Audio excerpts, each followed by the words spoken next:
Every year on December 25th, Christmas Day, hundreds gather in Washington Crossing, Pennsylvania, to witness a reenactment of one of the most famous events in American history, George Washington's crossing of the Delaware River.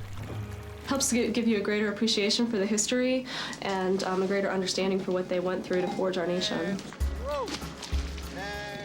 George Washington was born in Virginia and grew up with dreams of becoming an officer in the British Army. At 22 years old, he served as a commander during the French and Indian War, but his experiences left him disillusioned with the British military. When the American Revolution broke out in 1775, the delegates of the Second Continental Congress elected Washington to lead the American forces.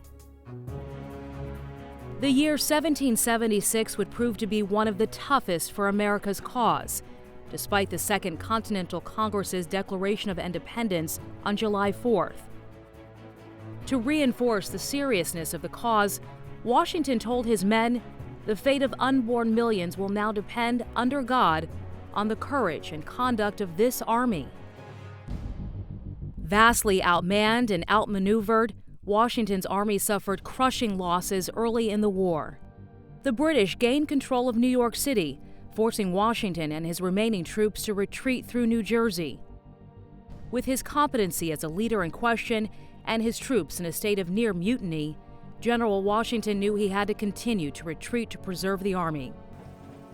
He was desperate for an opportunity to make a stand that would keep both his army and the dream of American independence alive. What's the word, sir? Victory or death. After escaping to Pennsylvania and with his army nearly depleted, Washington hatched an idea of a surprise attack across the Delaware River to the nearby town of Trenton, New Jersey. There, Hessian soldiers, or mercenary troops fighting for the British, held a garrison. On Christmas night, 1776, Washington and his army began to cross. As the weather took a serious turn for the worse, it took all night to row the 2,400 troops, 18 cannons, and several horses across. Once on the other side, they still had a 9-mile march to Trenton. Along the way, the snow was tinted red from the bloody feet of the soldiers with no shoes, and 2 men died from exposure.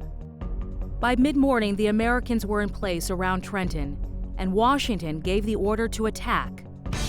The Hessians were completely taken by surprise and were soundly defeated, with a couple dozen Hessian casualties and nearly 900 of their soldiers captured.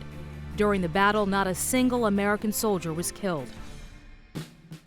The Battle of Trenton was a turning point for the Continental Army. It gave hope to Congress and the fighting men that the Americans could win their fight for independence, and it gave an undying confidence in Washington. Through 7 more years of war, the Continental Army persevered to win the American Revolution.